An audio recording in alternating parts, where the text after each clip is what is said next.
స్థాయి తగ్గి ఇప్పుడు పెద్ద పెద్ద స్థాయిలో ఉన్నటువంటి ముఖ్యమంత్రులు వీళ్ళు అందరి చేత గౌరవింపబడినటువంటి వాళ్ళు ఏలినాటి శని సమయాలలో మనందరం ఏమవుతామంటే వాళ్ళ యొక్క గౌరవానికి హాని కలుగుతుంది. చిన్న చిన్న వాళ్ళ చేత అవమానింపబడతారు, వయసులో హోదాలో చిన్న వాళ్ళ చేత, ఆ స్త్రీల చేత అపనిందలు పడతారు. ఇలా ఈ కష్టం ఆ కష్టం అని లేదు, ఆర్థికంగా నష్టపరుస్తాడు. అలాగే ఆ రకరకాల కష్టాలు పెట్టడం వల్ల శని ఏమవుతాడంటే ఈయనకి అమ్మో మనకి అవమానాలు జరిగినాయని వీళ్ళు బాధపడతారు. కానీ యాక్చువల్గా అలా చేయడం వల్ల బంధువులు ఫ్రెండ్స్ అనేవాళ్ళు పార్టీలు ఇస్తే వస్తారు తప్ప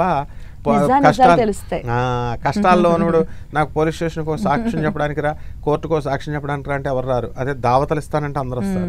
నాయన వీళ్ళు నీ వాళ్ళు కాదు అని తెలియజెప్పడం అనమాట. అందువలన డిసిప్లిన్కి మరో పేరు శని. కాబట్టి ఈ యొక్క ఏలినాటి శని 3 దశల్లో వర్గీకరిస్తాం. మొదట ఫస్ట్ 2.5 years. అసలు ఏలినాటి శని అంటే ఏంటంటే 1, 2, 12 ఏళ్లలో ఉంటే ఏలినాటి శని అంటాం.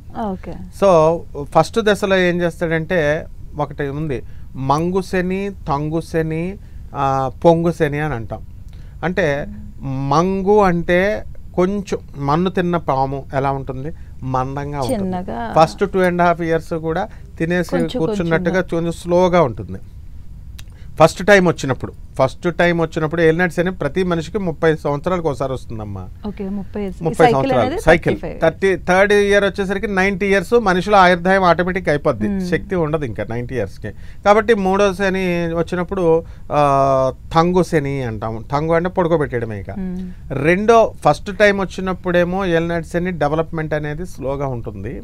అంటే మనిషి పుట్టిన తర్వాత 30 years అంటే ఎగ్జాక్ట్ గా 30 years రావాలని ఏం లేదు. కొంతమందికి పుట్టుకతో పుష్యమి నక్షత్రం వాళ్ళు ఉన్నారనుకో, వాళ్ళకి పుట్టుకతోనే శని మహాదశ నడుస్తుంది. వాళ్ళకి మొత్తం మీద 3 దశలు అయితే చూస్తాడు ప్రతి మానవుడు కూడా. ఫస్ట్ టైం వచ్చినప్పుడు మంగు శని కొంచెం స్లోగా ఉంటుంది వాళ్ళ గ్రోత్. సెకండ్ టైం అనేది పొంగు శని, వాళ్ళు పొయ్యి మీద పాలు పెడితే ఎలా అయితే పొంగుతాయో ఆటోమేటిక్గా అంత డెవలప్మెంట్ చాలా స్పీడ్గా డెవలప్ అయిపోతారు, బాగా ఆర్థికంగా పుంజుకుంటారు. అండ్ 3వసారి తంగు శని అంటాము. తంగు శని అంటే ఇంకా పడుకోబెట్టేయడమే అనమాట. అందువలన వాడు ఇంకా మరణం అనమాట, ఎలాగో బాడీలో ఇదైపోతుంది కాబట్టి. సో ఈ శని ఏం చేస్తాడంటే it is an autonomous planet అనమాట. అంటే ఏ గ్రహమైనా సరే రవికి ఆన్సరబుల్, ప్రతి గ్రహము వాళ్ళ బాస్కి వెళ్ళి చెప్పుకోవాలి.